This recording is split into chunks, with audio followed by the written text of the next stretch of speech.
Tara, how is baseball summer season going? So, we're starting to get a little crowded because things are coming in our direction for some tournaments, and then we head to Maryland for Cal Ripken tournament, which is cool. Oh, the big Cal Ripken tournament. I love Mhm. I miss that. So, Tara, as you are driving all around these baseball practices, what is in your cup? Oh, Lakeborn coffee for sure, 100%. How many times a day do I ask you, what do I keep asking you about Lakeborn? When is the store gonna be finished so we can go visit?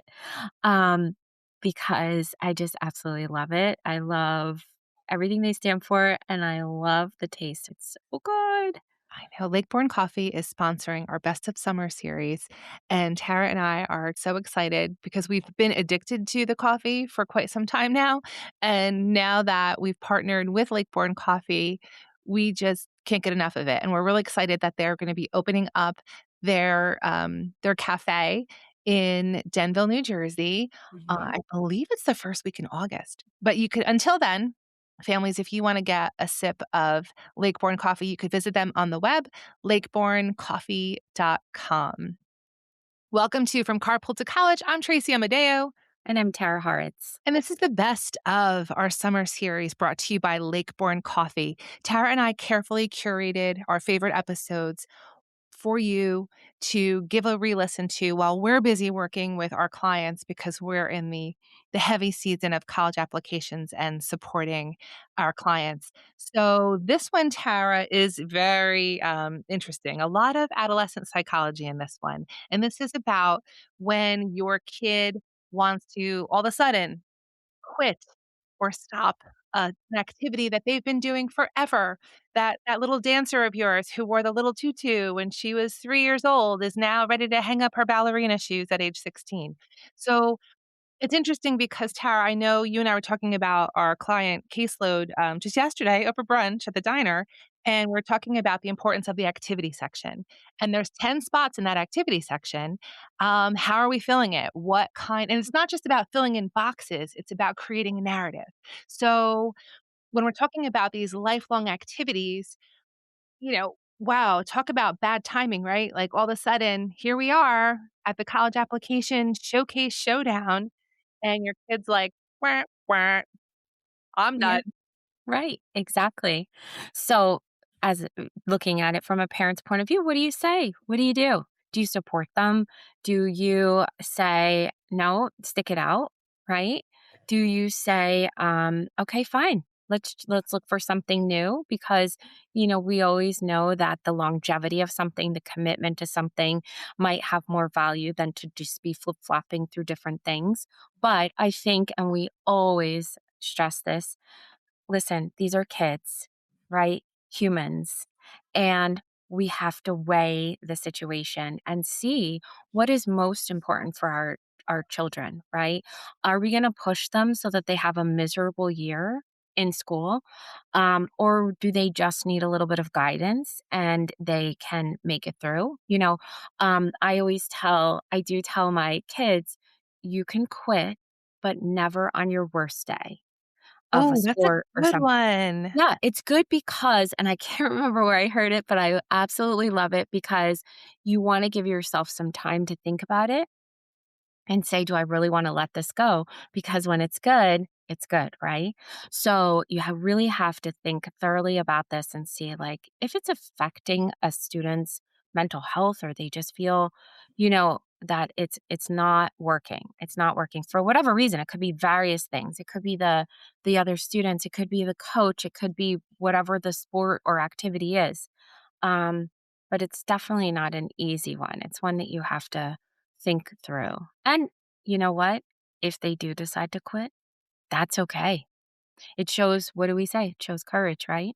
Oh, so parents, take a listen to, what episode was this one, Tara? This was went spelunking. We went back to season 1, episode 7, I think it was, when your kid wants to quit a lifelong activity. So parents, enjoy, and thank you for tuning in for our best of series and being patient with us while we're working with our clients to get them all set with their college applications. Thanks for listening. Welcome to From Carpool to College, a show for parents who are trying to get ahead or just keep their sanity while navigating the college planning landscape.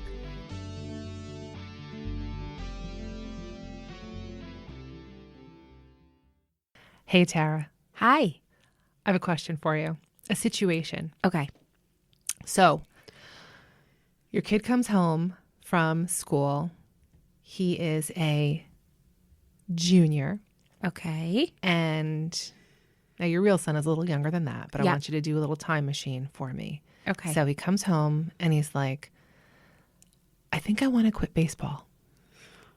Okay. All right. So now tell me what's going on in your head. What are all the thoughts racing? I'll be him. Ready? Mom, are there any snacks?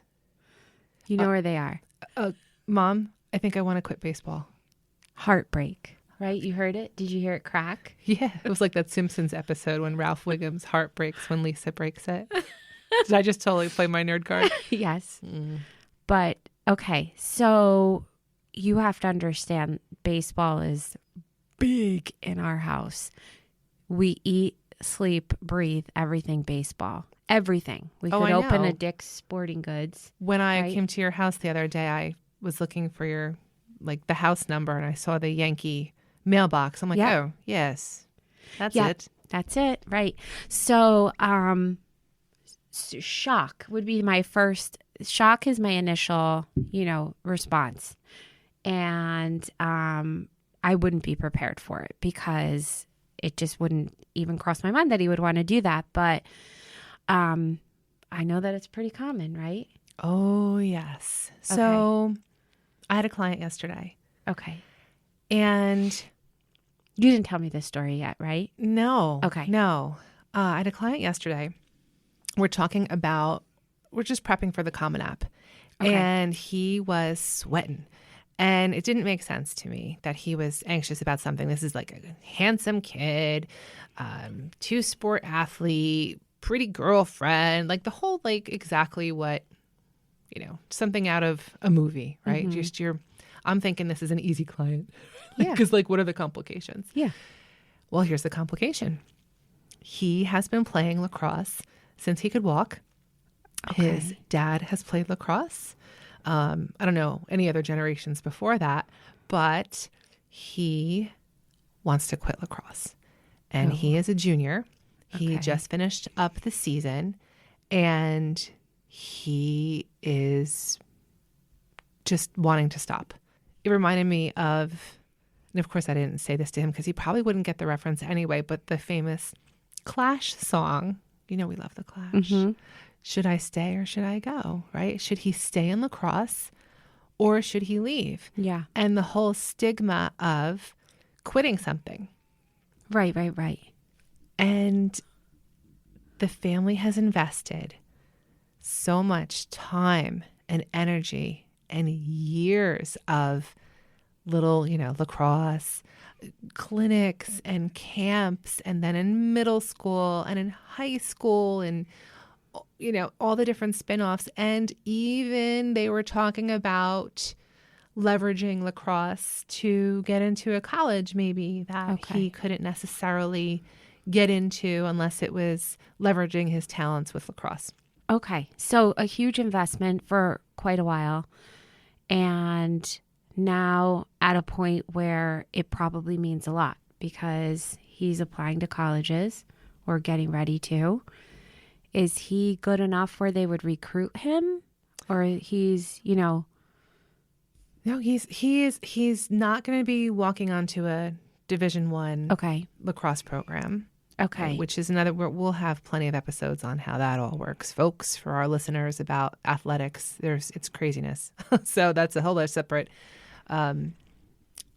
episode, but he could play D3 or club. It's something that rounded out his application. Yeah, that's what I was going to say. So even if he's not being recruited or, looked at, it does look good on the application, right? Because it shows that longevity, the commitment. Sure. Okay. So what did you say? Well, it was tough. I had to get to really the heart of the matter. If I'm going to drop names of songs all episode long, I had to get to the heart of the matter to figure out why he's quitting. All right. And as with a clinical background, I don't like to ask why questions because it makes people defensive. Really? Oh yeah, I didn't know that. that's like clinical Okay. interview 101 in grad school when you have in a session asking why. It's more of how does it make you feel? How does Ah, playing lacrosse? Blah, blah, blah. So I put on my therapist hat and we talked a little bit. And he just had been for a very long time going through the motions and playing it and sticking with it for reasons to not let his parents down, okay. to not let his team down. Okay. And he respects authority. He doesn't want the coaches are very authoritarian, it turned out. And he's done. He's physically done. He's mentally done. And frankly, he wants to get a part-time job. He is going to have some skin in the game when it comes to paying for college. And he wants to diversify his activities. His whole life has been eating, breathing, sleeping, lacrosse. Okay. So the question is, I mean, how is it to what degree will it affect his application? And that's the answer. That's what we're going to talk about today. We're going to talk about how do extracurricular activities, how are they part of an applicant's narrative? How are they part of your story? And it varies. And if leaving lacrosse becomes part of his narrative to shape who he is, to have the courage to talk about how he feels and what it's doing and what he wants to replace it with, then that's part of his story. And that's okay. But doesn't it look a little like, maybe that he doesn't have that loyalty or that perseverance? Oh, I thought I was the Sicilian in this relationship. The loyalty. Yeah. Well, yes and no. Do students leave athletics? Do students leave playing the piano? Do students leave? Do they grow, do they grow different sets of interest as they go through their school years? Totally, it does. It happens all the time. But when kids and families are in the thick of it, they don't see it. And it becomes a much more amplified situation that's packed with just guilt. Yeah. And parents, our whole podcast is for parents to listen to. So we're going to speak to you parents, and we're going to task you with this and think about your kids, think about the activities that they're in. Are they diversified? Are they getting that poo-poo platter, if you will? I totally want Chinese now. But are they getting a sampling of different activities, or are they fully immersed in just one? And how different it is now with our kids' generation than versus when we were growing up. Well, yeah, because your whole life revolves around, right, some of those sports. So whatever the sport may be, you feel that, that's where your friend group is. That's where your, the parent group is. That's where the location of where you're hanging out. Even if you're not playing the sport, sometimes you're there to watch and cheer on other teams. So I think that when you decide, or when a student decides that they do want to quit, that is such a huge decision. It's huge, right? It's a very big decision, because it is not just, okay, I'm no longer going to be on the team. Right. And parents have some other considerations. Has your child done this before? Right. So Right. is this kid was Jumping not the case. from one yeah, to- it's just right. And even if you're a jumper, even if you're a cherry picker, I say, if you're just going from tree to tree, trying different activities, there is a time and a place for that. So if we look through the lens of a college application, Yeah. this kid was so freaked out that he was not going to get legit. He said, "Am I going to get into Penn State if I quit lacrosse?" And I looked at him and I'm like, "Where are you getting this from?" This kid, Tara, was like, "Am I going to get in Udell if I quit lacrosse my senior year of high school. And I was like, no. So from a college admissions person. Well, like, no, that they won't affect admissions. No, he won't. Like, he will get in. No, I know. Yeah. Right. But what I'm saying is, it really doesn't matter that he quit as long as there is something else. Well, that's it too. So it becomes this, or is it okay to, should it be replaced with something else? It depends. Okay. It really depends on the kid. As it turns out, lacrosse in his school is very much like a cult, as many schools are. And I was a field hockey coach, so I've seen it. I've absolutely seen it. I have not contributed to the cult-like vibe. I hope I didn't. But in certain schools and certain sports and certain activities, in some cases, marching band is like a cult. You're so, right. Oh my gosh. Oh, I'm not going to say any schools, but wow, that's like a lifestyle, marching band. And don't think for a hot second that marching band on a college application has any less than any other activity. It's very coveted, especially for those schools who have marching bands. So saying that, we're talking about any activity, but the question is, do you want to replace it with something? Yes, you can, but it's also part of, maybe you don't have that answer yet. I did ask him, with the extra time and energy that he'll have, has he given thought as to where he's going to put it? And he was talking about it. He's like, I need to make some money because I'll be going away to school and I have to pay for my books and this and that and his car and gas and stuff. So I don't know if I think Udell, well, hopefully he'll get in Udell, but depending on the school. But really he felt like he felt like he was quitting. And I want to encourage parents to reframe when one of our kids decides we're done. Can we maybe not say quit? I don't want to sound too PC and be like the word police here, but maybe we're pivoting our interests. Maybe we've gone in a different direction. Oh, we stopped playing lacrosse after junior year because I needed a break, because I also play football and it was so much on my body, or I want to focus on fitness, or the kids who are in dance since they're out of diapers, right? Those little gremlins with their cute little tutus, and I don't know. I have boys, so I don't know what they have. But did your daughter do dance? She did a little bit. Yep. Those little shoes. Yeah. All those cute little point shoes. shoes. Mm-hmm. Uh-huh.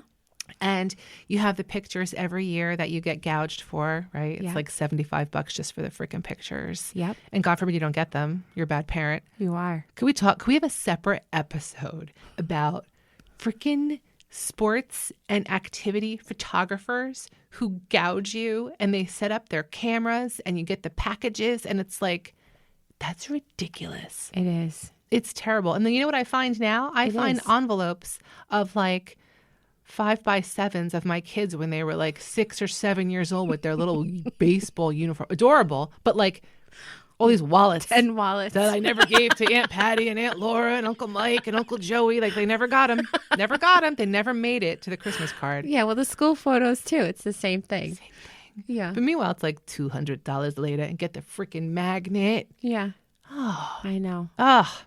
But again, that goes back to your thing about the huge investment that comes with whatever hobby, sport, activity that they're involved in. How about speed and agility classes now? Oh, yeah. I could have totally used that as like a chubby middle school girl. They just were talking about that yesterday on the baseball field, how the kids were asking their parents to do it. So like they actually want to do it. Yeah. God bless them. Mm-hmm. Right. So there's a lot of time, a lot of money invested, which when a kid wants to leave an activity, as a parent, it's like, come on, man, one more year. Let's go. But we do have to listen to our kids. Yeah. And right. We do have to keep that communication open. And parents, this is so hard for us. Well, it's hard for, I'll speak for myself. It's hard for me when things get thrown at me like that from my kids. Now it's different because I'm an empty nester. My kids are in college. It's different. But back when I was in the middle of it all, but to not impose my gut instinct, my gut answers, and just not react and just listen. Yeah. Just hit pause, parents, and listen. Inside, it could be like crazy card. Inside, it's the explosion. It's whatever. Well, because you're being thrown like a curveball. Oh, I see what you did there. Yeah, but it's true, right? You weren't expecting whatever it was, leaving this sport, going to that, whatever the question or request is from the kids. Most of the time, you don't anticipate what that would be. No. And I think, I watched too many after school specials back in the day where it's always like a very dark element that influences a child to make a decision. So it's like, you want to what? Are you being, are you in a bad situation? Yeah. Did you, somehow find yourself in a white van, down by the river? Or my brain will play the real. Yeah. I will think worst case scenario every time. And it's almost to a point where I definitely have had help with therapy with like intrusive bad thoughts when it comes to my kids because they're my precious cargo. I want nothing to happen to them. I want no harm. We all do. We want our kids to thrive. But hold on one second, because I think in that same thought, when they're telling you they want to pivot, okay, we're not going to use the word quit, but as a parent you struggle with, well, do I push them a little bit and say, listen, what advice, like that I think comes up initially too.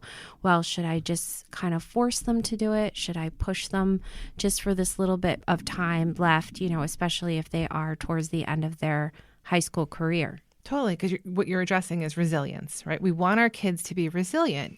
And I could hear my dad right now in the back. Like I could just hear him in the back of my head he's a baby boomer. And I could hear him say, oh, these kids are soft these days and they don't stick with anything. And, the loyalty and back in my day, it's like, oh, no.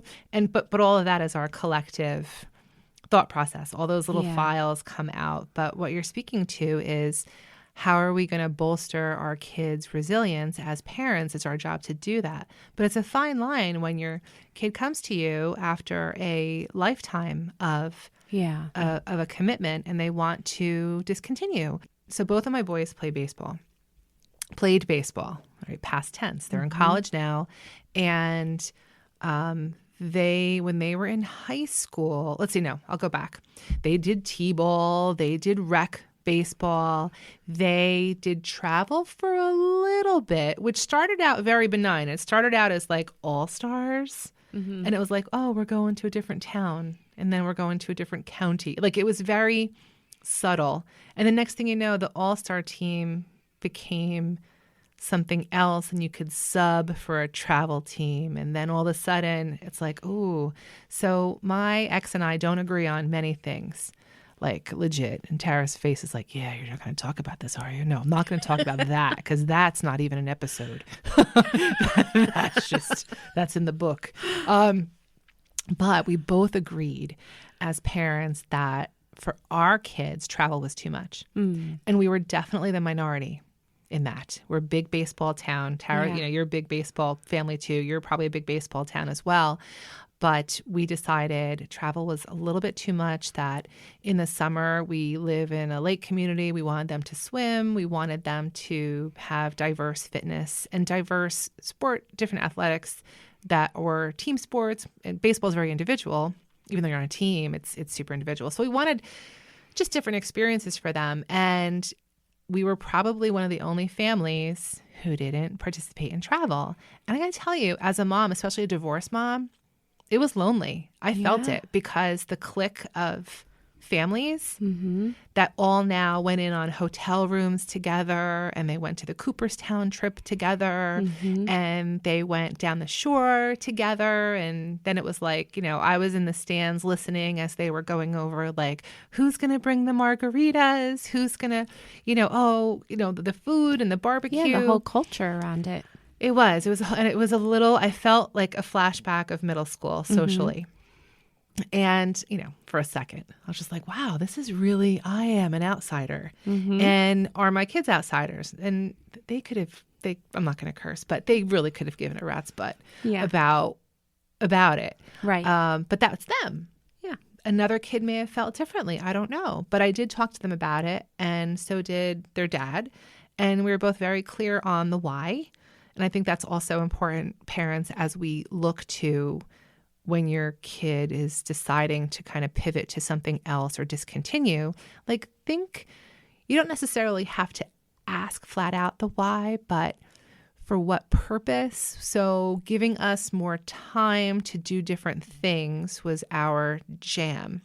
And I have to say, it's probably one of the best things we did for our boys. Mm-hmm. Our boys were not, well, my oldest probably could have, if he continued, he probably could have played ball in college, but he didn't want to. Yeah. He wanted to get into other things.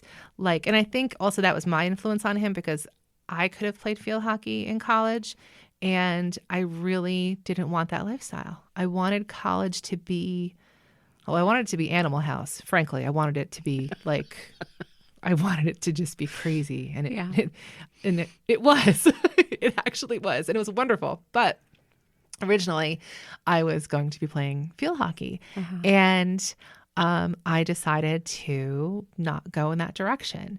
And I went student government and it worked for me really, really well. And I ended up going into that. And it was a big pivot actually, going from being a badass on a field hockey field to let's talk about the needs of the student center, That's wow. I didn't know that. Oh, yes. Oh, yeah. So it was, and I had zero experience of that in high school. I wasn't student council or anything. I got into the all in high school and it was awesome for me. So similarly, both my kids, well, Joey, especially the older one, he chose. But my kids, both my boys played such competitive ball in high school that my younger guy, when he was a senior, he didn't get any playing time. Mm-hmm. And he was okay with it. And he said, Mom, I didn't put the time in like the rest of my teammates. I didn't play travel. I don't go to speed and agility, but they deserve it. And I'm okay with it. I'm so happy to be part of this team. He did the stats. He kept the score.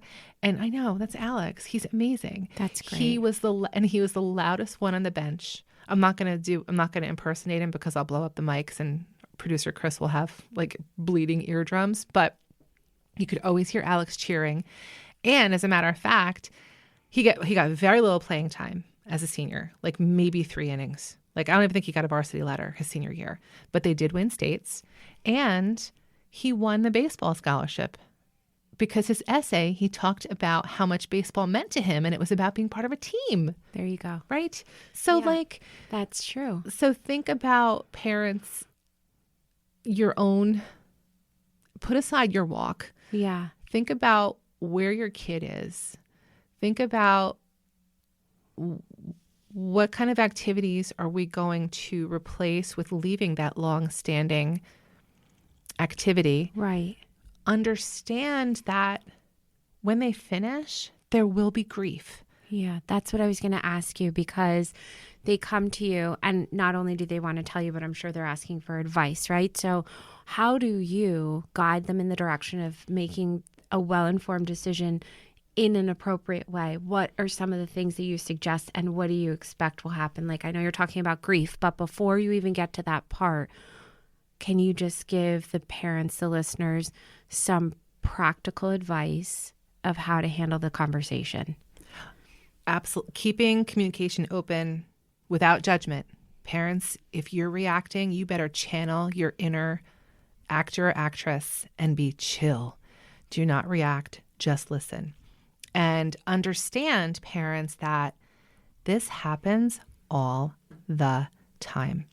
And also understand, parents, that it's okay. It's not going to make or break college acceptances. It's not. Also understand the dynamics that your kid is experiencing within that team culture and in that system is something you cannot get into. You don't know what they're going through. You don't know if the coaches are bullies. You don't know if I'm not going to curse, if the vibe of the team is one of nasty. Mm-hmm. And if your kid is sensitive or just kind-hearted, and maybe that's not smiled upon. Mm-hmm. Maybe it's too competitive. You have to think about your child's emotional health Mm-hmm. and coping skills and really strike that balance. It's okay to talk about it in counseling with a therapist, with a school counselor, someone impartial, just to navigate through what are you feeling right now? What kind of feelings are you experiencing at different points with this team, with this history? And what do you need? Mm-hmm. Do you need a break? Do you Yeah. need to hit pause? And it's okay. Right.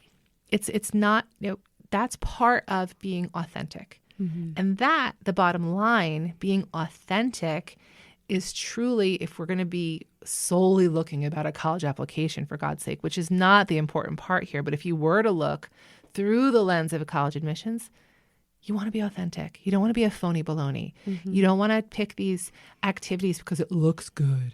Okay. If you've been doing something your whole life and you want to continue, great. Awesome. Good for you. Awesome. It will serve you well. But if you do need to pivot, just know, you keep that communication open and expect some grief. Think about the stages of grief, right? There's denial, anger, bargaining, and acceptance.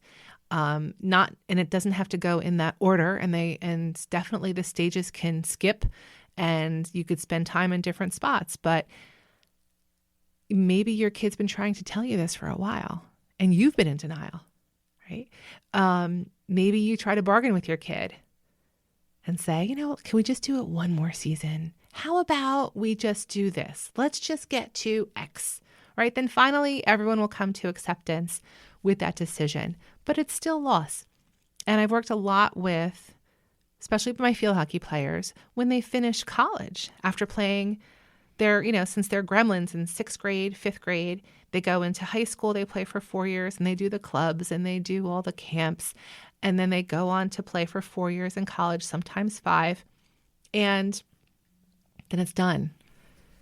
And it's grief and it's loss because there's a void. So, and it's part of being human, Mm-hmm. just like everything else. Yeah. Absolutely. So if one of your kids says, I don't think I want to do this anymore, you're mentally prepared for that, parents. Yeah. I think that's important, just to kind of have that. Not that you're saying like, oh, every kid's going to quit their junior year, but it is good to kind of just have these things in the back of your mind. So if they do pop up, yeah, if they do pop up, sure. And also as the adult, we say this all the time, right? What we can only control, right? We can only, what is it? I'm going to screw it up. I should have more coffee. What's in our control in these situations is how we handle things. Right. And that's important to impart to your child, because if they decide to quit lacrosse, I said quit. So what? They quit. They quit lacrosse. I'm done. I'm pivoting. I'm not playing anymore. I'm resigning. Mm-hmm. I'm retiring at age 16. Whatever, however you want to say it.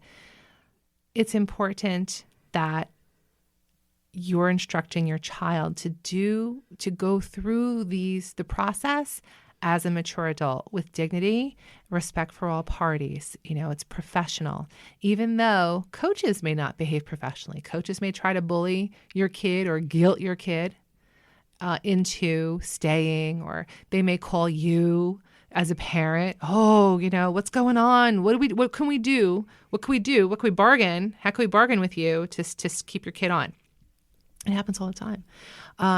But again, what's in your control is how you handle things. And for our kiddos, it's with peace and respect, and even an email to the coach after you have the discussion. Of course, because it's a face-to-face discussion, and it's less is best. Coach, do you have a second? I decided that I'm not going to be playing lacrosse after this season, and thank you so much. Oh, but why? It's a lot, and I can't really talk about it right now, but I wish you guys well, and I just wanted to let you know. I wanted you to hear it from me first, because kids will talk about it with their buddies, and then it becomes gossip. And then it becomes, hey, I heard that from such and such that you're thinking of leaving the team. So we want to get ahead of those things. So parents, get ahead. Warn your kid about how adults can behave like children. which is so bad, right? But it's true. Yeah, It's true. it is. And then seal that deal with an email like, hey, coach, thanks for talking to me today, and I wish you the very best. And that's it. Because if the coach is great about it, which they're probably not going to be, because it looks bad on them, right? And it may open up Pandora's box. Someone else may have the courage to leave the team too. So there's a lot of variables. Again, all of that is not in your control. What's in your control is how your kid decides to pivot, when they pivot, and you kind of coaching them through how to leave something. Yeah, and support, and just reminding them that you appreciate their courage and just their ability to communicate all that with you. Because sometimes it's hard when they're in high school. They don't say a lot. It's usually in the car, or it's usually the friend that tells you, or whatever it may be. So, just reminding them that you appreciate that they could come and talk to you. That's really important. Right. So, well, we are so glad you hung out with us today at From Carpool to College as we talked about, should I stay? I'm not going to sing it. Should I stay or should I go with these extracurriculars, and guiding your kid through making that decision and doing it with class and dignity. And just know they're still getting into UDEL. That's right. If they're not playing lacrosse their senior year. That's right. All right. I am Tracy Amadeo. Tara Horitz. And we are From Carpool to College. We'll see you next time.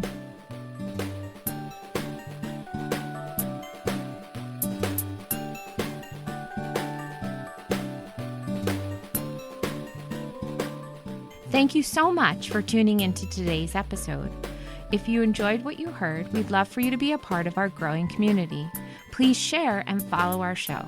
For those who want to support us further, join our Patreon site.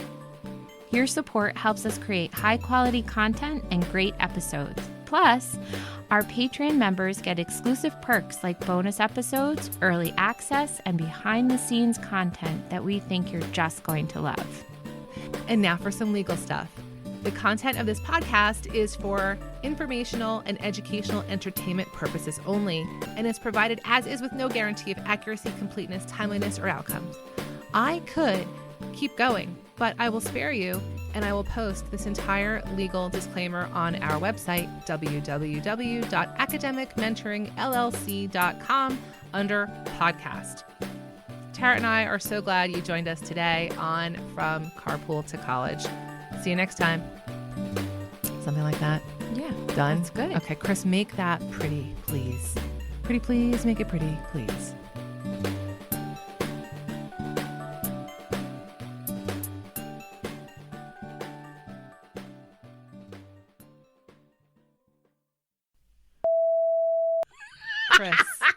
Chris, go back. The time is 10 minutes and 2 seconds right now, but go back and take out Mandu. Okay, so I'm going to start. This kid. All right, here we go. Pick it up.